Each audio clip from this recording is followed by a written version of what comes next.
everyone, welcome to Web3 TV. I'm Lisa Amnegard, and we're here today at AI Wednesday, hosted by Coinvesting Capital and Hero.io.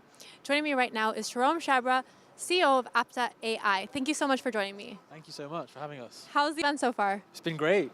Huge turnout, which is lovely to see, especially on a Wednesday evening. So very happy to be here. And you were one of the speakers here today, and I loved your speech earlier. So can you just tell the audience a little bit more about Apta AI and what you're doing? Sure. So Apta is a AI spin-out from the University of Cambridge. What we do is we develop conversational AI platforms that don't just predict the next word, like large language models. What they do is they are capable of more advanced reasoning, and they can actually execute agents.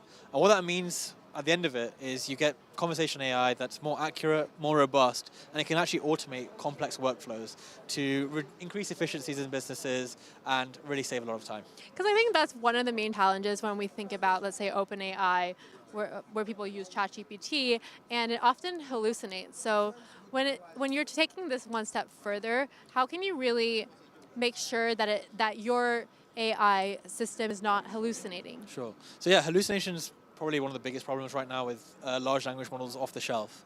And the reason it happens is because LLMs work by predicting the next word.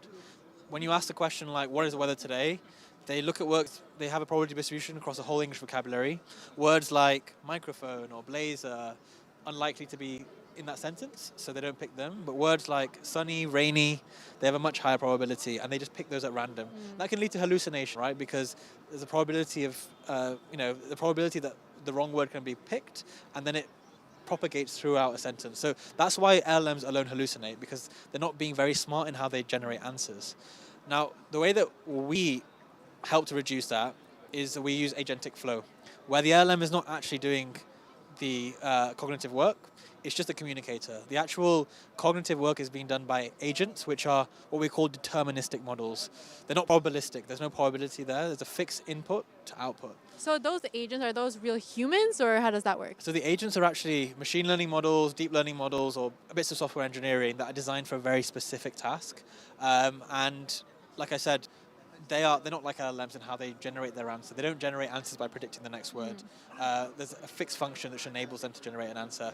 What that means is, because the LLM's not doing the thinking or the reasoning, these agents can produce the right answer and reduce hallucinations. Another thing is that one of our co-founders developed a tool called Self-Check GPT, which was the first system to prevent LLM hallucination, detect it actually. And that's something we also are integrating into our system, because the LLM is there at the end of our pipeline to speak the answer out, if you will. So right now in our system, the LLM takes the question in as the ears of the system, understands it, then breaks it down to tasks, and then agents do the tasks. They don't make mistakes, they're deterministic, but they pass the answer back to the LLM to speak the answer back out in nice natural language. So there is a small chance that could hallucinate at the end, but we have a tool called Self-Check GPT developed by our co-founder there to minimize that happening. So it's almost more intelligent than the human brain, because even if we ourselves do our own work, there's always, if you look at any contract, a small risk of human error.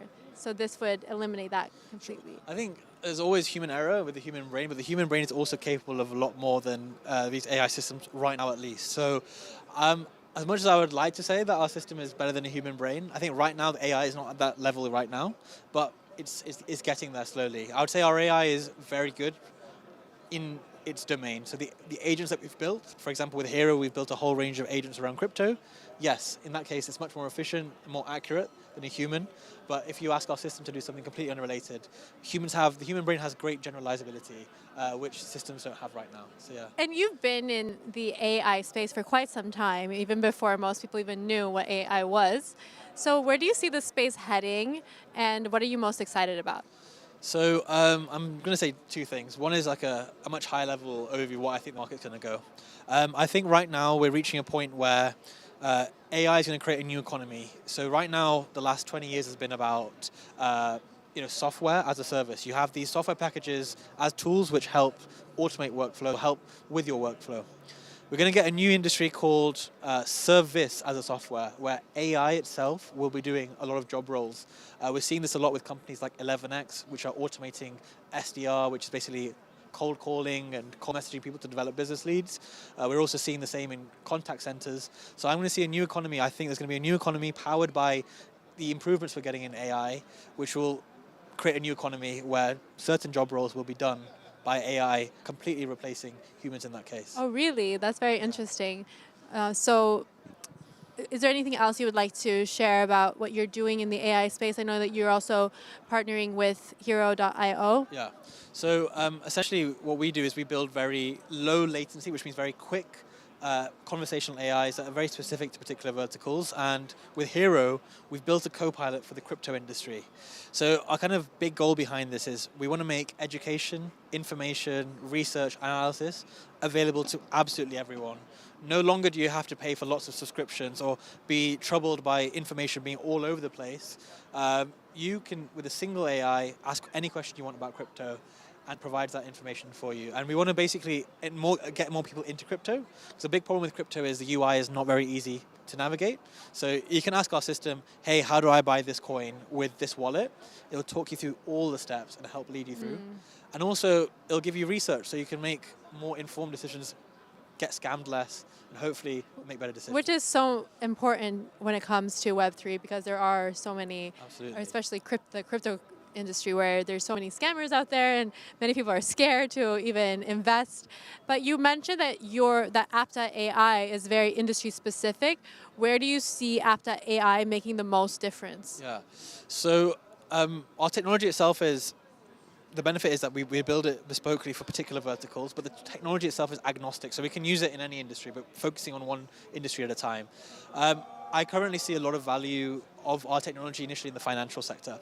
So what we've done for the crypto and the DeFi industry, it's very applicable to other financial markets, like the equities market and the Forex market.